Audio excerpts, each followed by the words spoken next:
Hi, this is Karthik. So this is our group presentation for assessment 3 and we are four members in this group.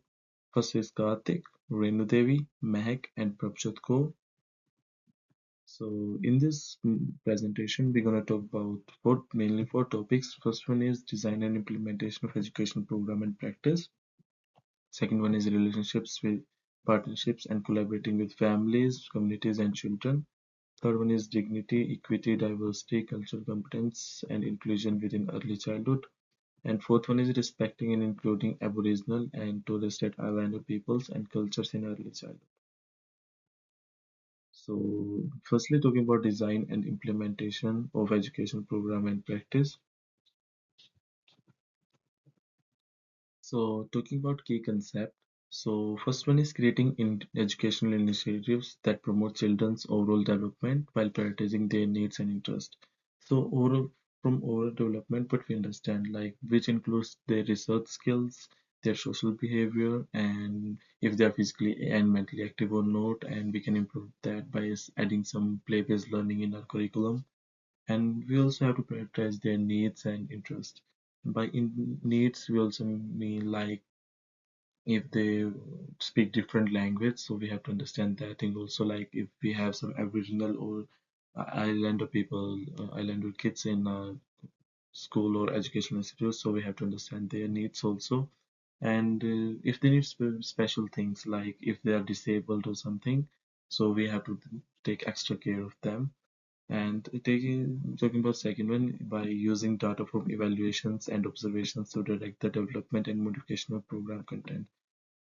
And evaluation and observation, like by assessments and by taking assessments such as summative and formative assessments of students, and like and we need to modify our teaching method to make it suitable for students whenever needed. So like we also always try to change our curriculum and other stuff. So talking about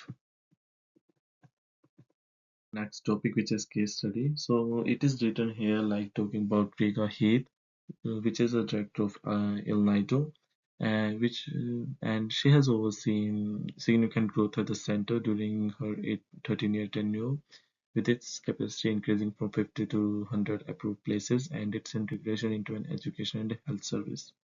Before the introduction of EYLF, which is also known as Early Year Learning Framework, and the NQS, also known as National Quality Standard, the Centre followed South Australian government curriculum, which is also known as birth to 18 years curriculum. So according to Rebecca, this curriculum provided educators with a strong foundation in early childhood learning areas and developmental outcomes. While Rebecca acknowledges that the introduction of the AYLF and NCAS hasn't led to drastic changes in programming and planning, the center's educators have deeply reflected on their practices. So this reflection was supported by a self-funded two-year research project focused on curriculum development.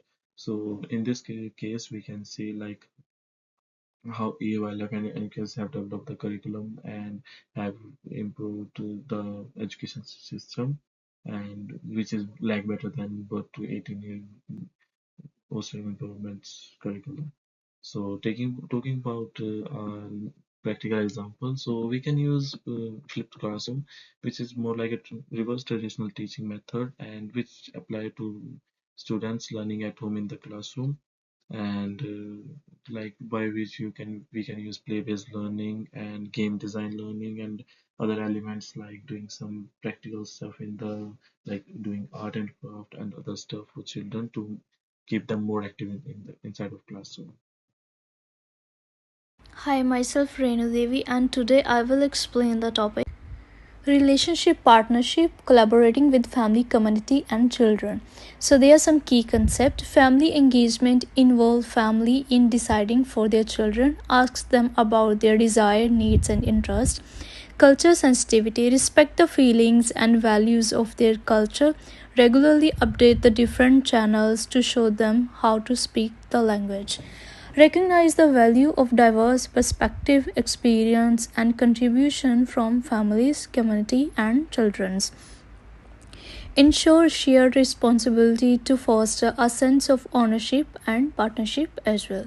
So, bullet upon transparent communication to develop trust.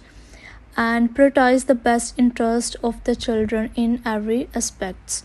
So providing family and community with resources and opportunities to actively participate in the growth and development of children as well. So value culture diverse and incorporate cultures as well. So there are some case study. In case study in 2016, Holy Cross College, a Catholic boys' school for years 7 to 12 located in Ryde, New South Wales, had an enrollment of 650 students with over 40% coming from non-English speaking background. The college aimed to enhance parents' understanding of boys' learning process and empower them to support their children's education and well-being. The foster stronger partnership between student, families, and teachers, leading to improved student well-being, at greater satisfy and participate in school program as well. So there are some practical examples as well. So volunteer opportunities. Parents join some activities which help to enjoy with their children and learn how to make them feel better and comfortable, and also make some plans where children and their parents will visit some different places to explain them their culture, diversity, and language as well, and that's gonna be easy to learn about their culture, language as well. So developing long-term strategy to main partnership through continued engagement, reflection, and improvement as well. So now Prabjot Kaur will explain her topic. Thanks. Or today I will explain about dignity, equity, diversity, cultural competence, and inclusion within the early childhood. So let me explain the key concept first. As we know, children always want to understand the people that they interact with in their day-to-day lives. They try to make sense of their identity by developing that which differentiates them from other people. Hence, when introducing a stranger, a child will not want to know about aspects such as skin, color, accent, or appearance, and many more other things. Kids are around 2 or 3 when they start being conscious about their look of the people and also about their looks. It was written by Kopets in 2012. Thus, most of the above questions are just plain questions, and there are no immoral purposes in asking such questions. It is therefore upon parents and educators to ensure that they use their prevailing chances to portray a fair and accurate image of each culture in a way that the children will come to understand that these differences simply make the people individual but not inferior. So let me explain more about dignity, equity, diversity, cultural competence, and inclusion more. It helps children to develop empathy, respect, and interpersonal skills. So, uh, first of all, the culturally diverse environments research shows that culturally diverse environments help keep children develop empathy, interpersonal skills. Here are some ways to promote diversity and inclusion in early childhood education, like select materials that reflect diverse cultures, language, and perspectives. uh, like introduce children to characters, settings, and themes from various cultural backgrounds and celebrate cultural holidays and events. So let me explain a case study about this topic. For example, College is a kindergartner who just moved to Melbourne with his whole family. His school friends were immediately spoke English, were immediately able to identify his foreign origin since he spoke English with an accent. His hair and skin color was darker than any of his uh, classmates. Instead of suppressing such observations of child or ordering the students not to speak it, his teacher told him that his hair and skin color was darker because the parents have dark hairs and dark skin. She also said that English was not his first language and that's why he was an accent because he speaks Spanish and is gradually adapting to English. Let me give more practical examples, such as making sure environments are depicted such as provisions that foster stake and identification. They have to regulate and make allowance for the differences that distinguish with them. Thank you. Now, the next topic will explained by Mehak.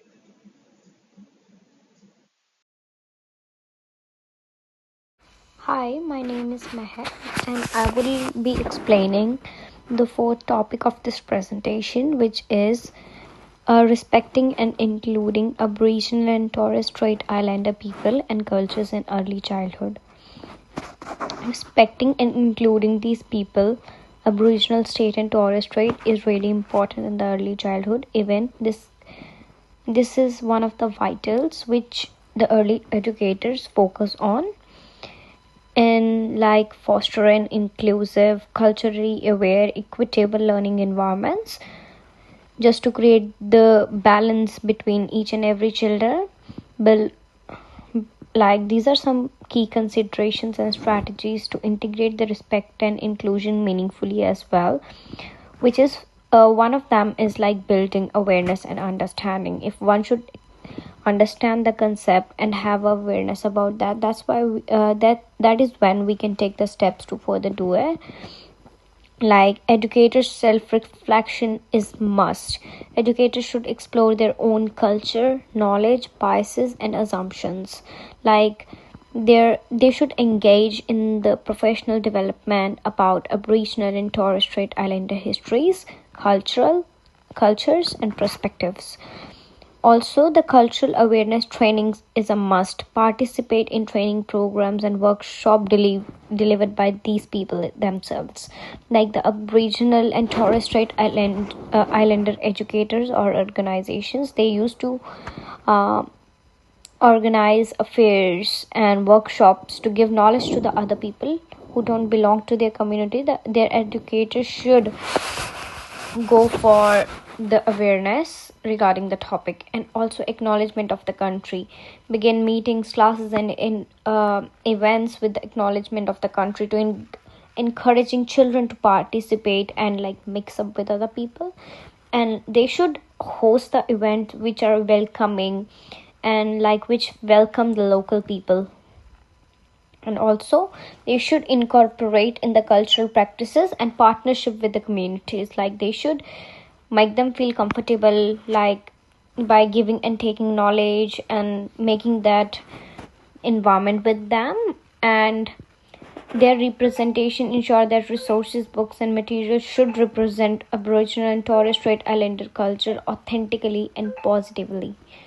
And also celebrating significant events like Nadiok Week and cultural festivals. And these are like some important dates such as National Sorry Day and Reconciliation Week, which is also known as Nidok Week, and creating exclusive environments. And also there are some policy and commitment as well to develop cultural safety policy and many more. And also there is one way which is educating families to like share resources, understand each other, engage with their children and many more. To conclude, I would say that this is the whole presentation represents about that how